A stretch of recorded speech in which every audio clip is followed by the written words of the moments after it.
Hey, what's going on? Cesar Rodriguez here, and in this video what I wanted to do is just make a quick little personal video for a gentleman named Emmanuel out of India. He actually emailed me, and I thought that this would be beneficial to everyone, so I just wrote him a nice little email back. But he just wanted to, he's opened up this wonderful email saying, hey, I want to thank you from the bottom of my heart for everything that you do on the videos, and he's been sharing a bunch of my videos with some of his other sales guys, and he's actually out of India. So Emmanuel, hey, what's going on, man? Appreciate the love. So anyways, he asked me this really great question. He said, hey, listen, the problem I'm facing is I'm in a business-to-business calls, all right, B2B, and he's representing a software firm. And he said one of the major problems he's encountering is gatekeepers. So he asked me a couple of questions on getting past the gatekeepers and being able to actually pitch his program and what it is that he does. So in this video, that's what I'm going to talk about. I'm just going to talk a little bit about a couple strategies to do that. All right, and I'm going to keep it fairly generic, but you're going to hear something that's pretty unique and and a little bit sneaky. All right, but it's very effective. All right, now again, take this with a grain of salt. Again, I'm not in that industry whatsoever. I'm not doing business-to-business calls to software firms, but I have done plenty of business-to-business calls in my life, and I've coached tons of people to do the same. All right, and again, you're going to hear more about some of these methodologies in the Immediate Yes Formula. You can pre-register for the course at immediateyesformula.com.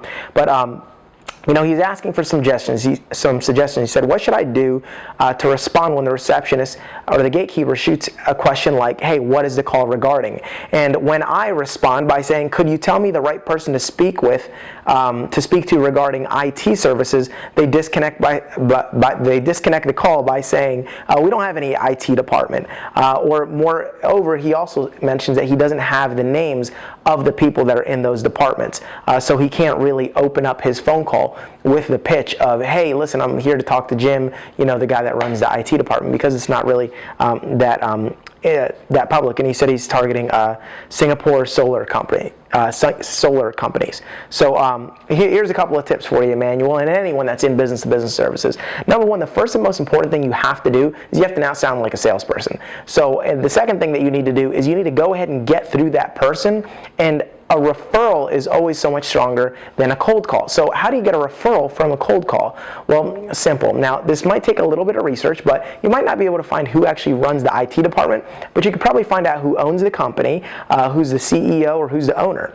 All right, now, if you were to find that information on the company, and all you did was call up, where you just basically find the name. Let's say it's a guy named Charles, for example, all right? So if it was me, I would call up the company and I would say, hey, what's going on? As soon as the receptionist picks up the phone, I would not sound too salesy, and I definitely wouldn't sound too professional. Don't be like, hello, my name is, no. Keep it casual. Act like you already know the guy. So for example, I would call up and I would say, when the person says, picks up the phone, I'd say, hey, how's it going? Listen, is Charles around? Is Charles around? Could you patch me through? And what's going to immediately happen, she's going to, just because you're calling for the first name, she'd probably say, okay, well, who are you? And I would say, I'm sorry, this is Cesar. Is he available at the moment, or could I leave a message? Or I would just, kind of roll with it and feel her out. Now, she might say, well, what is this regarding to? Now, here's where it gets tricky. What you want to do is you want to create a problem, and you want to make it sound like, instead of you cold calling on them, like you're almost a tech person, trying to assist them with some problem that they have going on. So for example, I would say, oh, hey, yeah, this is Cesar. Listen, again, assuming that you're marketing some type of IT services, I would be like, oh, hey, yeah, this is Cesar. I'm sorry. The reason, and if she says, hey, what's this in regards to? I would say, to be honest, I don't know all the details, but I was told to catch up with Charles because they were having some problems with their, with their IT connection, or they were having some security issues, and I was just calling to see exactly what the problem was. I figured he would know. I was told to contact Charles because I guess you guys were having some problems with your security system or whatever the case is, just some of the back-end IT stuff, and I was just called, to basically, called to find out what the problem is and see what I could do to help.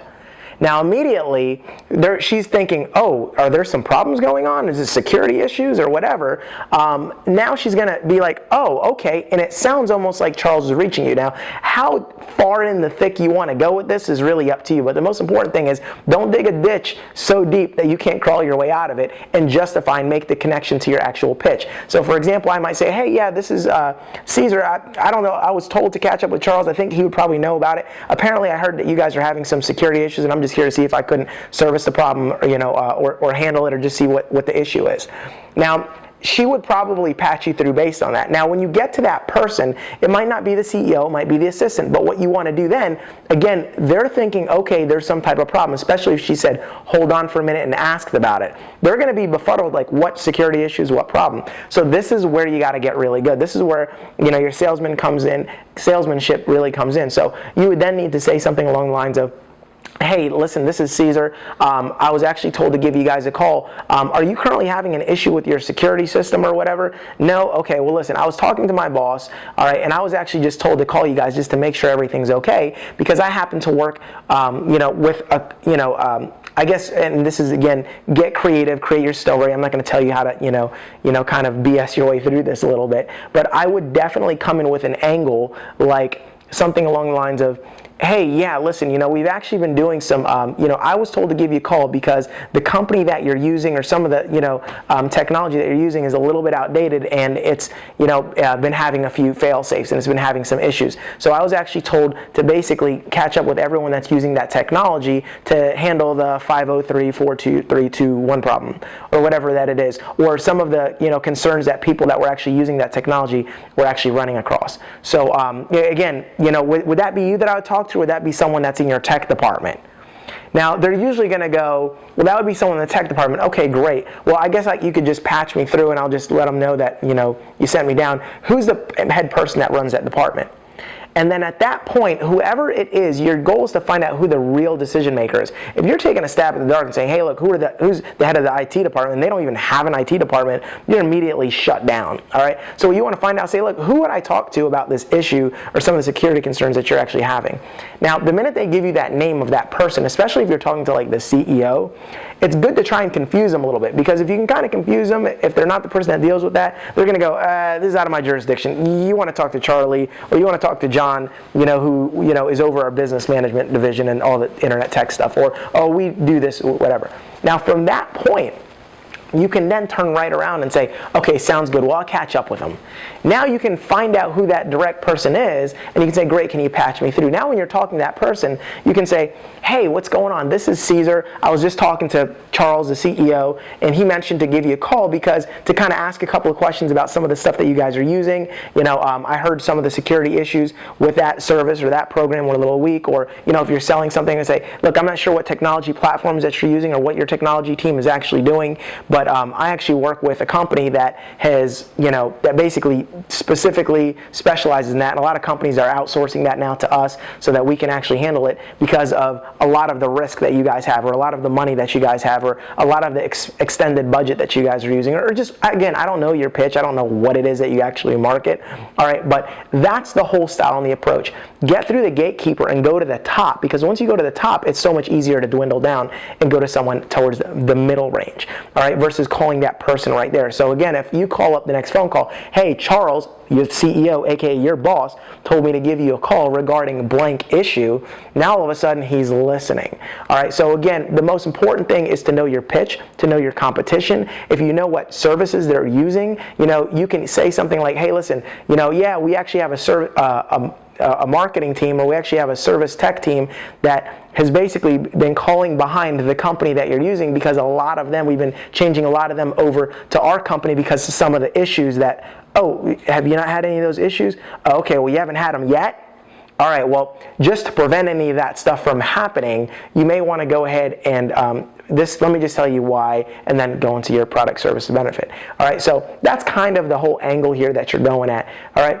Get through the gatekeeper by making it sound like you're following up, or you're a tech person. Get to someone at the top, let the person at the top take you to someone in the middle, and that's going to be a lot better and more effective approach. Again, it takes being bold, which is, of course, be 10 times bolder, be 10xb, and it takes a little bit of balls, to be honest, kind of going with an approach like that, and you do definitely have to craft it, get a couple angles, get a couple hooks. It's not going to be the same for every call, it's not going to be the same for every company, but when you start to kind of get good in the flow, and you know how to create that problem up front so that all of a sudden it creates alarm and they're wanting to call you back, when you know how to create that alarm and then to diffuse it and say, oh, and make it sound like it's not such, like you didn't do a complete bait and switch, create a problem like, oh, I think you have a security issue, and then when you're talking to a person like, well, it's somewhat of an issue for a lot of companies because it's not quite as secure as what our company's doing.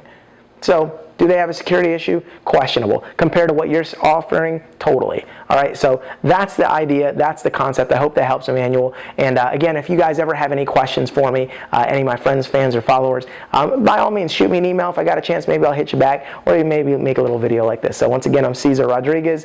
Be 10 times bolder, and I will see you on the Immediate Yes Formula registration page, and I'm looking forward to hearing all of your testimonials when that product rolls out. Take care, and have a great day. I almost forgot one of my most favorite approaches that I had to slide in here as like a little PS. All right, a really great approach that I totally used to love doing whenever calling through Gatekeepers is mention that you're calling with a company that they may be using. So if they're already using your competition and there's any way that you can kind of find out or discover that, or another company that's in their industry that you've maybe done business with, reference that company's name. So for example, if they're, let's pretend that you're calling up the person and the gatekeeper says, hey, what is this in regards to? If you can make yourself almost look like you're working with another company in their same industry, that's totally good. So for example, let's say you're calling on ABC company, but you've done business with XYZ company. When the gatekeeper calls and says, well, hey, what is this in regards to? Say, oh, I'm sorry, I'm calling in regards to XYZ company. All right, is he available? Is he available? Now, right off the bat, if it's a company that they're familiar with and they know the name and it's in their industry, maybe it's a direct competitor or a company that is, right in their niche that they would immediately recognize.